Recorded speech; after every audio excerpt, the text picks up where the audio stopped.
you, Dr. Farella. Now we're going to hear from Dr. Richard Urso.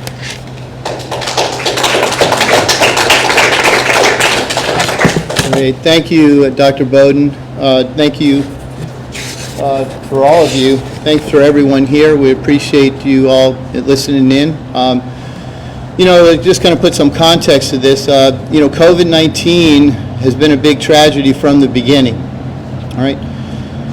We've had 850,000 or so people die, 87,000 in Texas, and it did not have to happen. All right. Why do I say that? It's very simple. All right. We had treatment from the very beginning. All right. And some people may not understand what I'm talking about, so I'm going to explain it very simply. Every single disease has ways to mitigate the damage. And in this disease, there's inflammation, there's respiratory distress, there's blood clots, and we have treatment for all of those.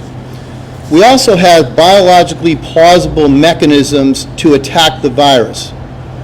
These things aren't done willy-nilly. These things are done based on lots of data from lots of studies over the last decades. So when somebody says ivermectin works, it's because there's been a lot of work done in the lab prior to ever using it on a patient.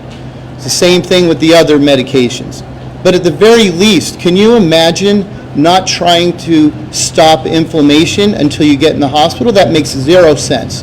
Can you imagine not trying to prevent blood clots? They're actually telling us not to do that.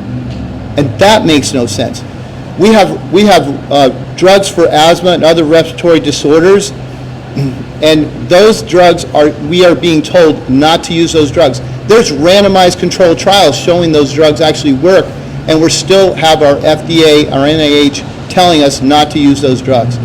So this is a coordinated attempt to actually drive up the death rate, because if you treat early, we could have saved at least 90% of those Americans and people overseas.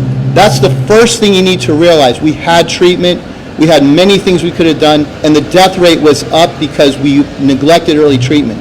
And the doctors, the nurses here were brave enough to stand up when the medical boards were coming after us. We still stood up. Why? It's called the Hippocratic Oath. We believe in the Hippocratic Oath, not hypocrisy.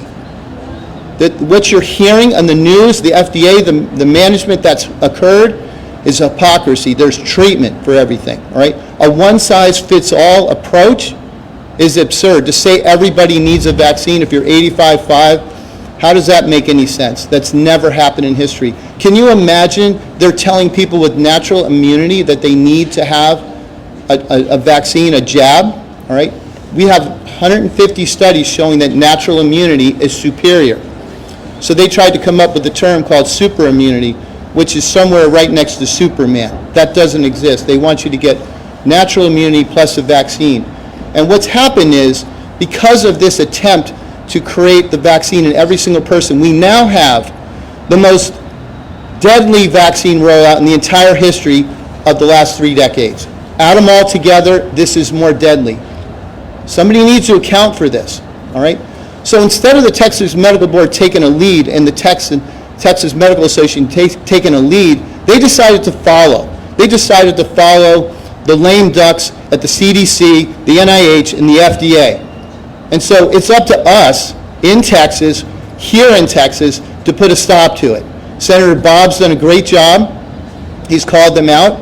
Many of us have gone in to testify and basically called out the Texas Medical Board, called out the Texas Medical Association. We know how to treat patients, all right? We don't need, not a single person at the NIH, the FDA, and the CDC has ever treated a single patient. 0, 0, 0. I went and put a poll out on Twitter, and I asked, which do you trust more? The NIH, the CDC, or the FDA, or gas station sushi? 99%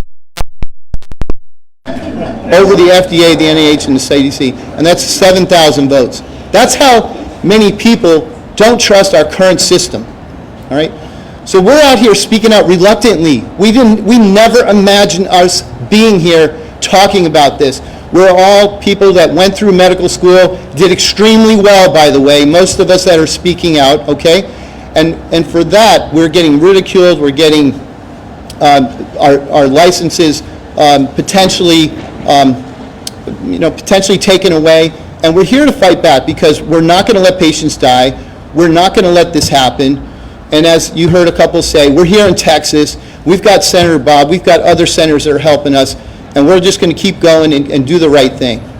So the ask as we go forward is, we hope you join us.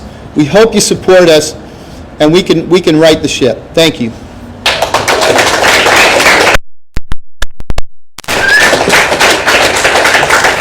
Thank you, Dr.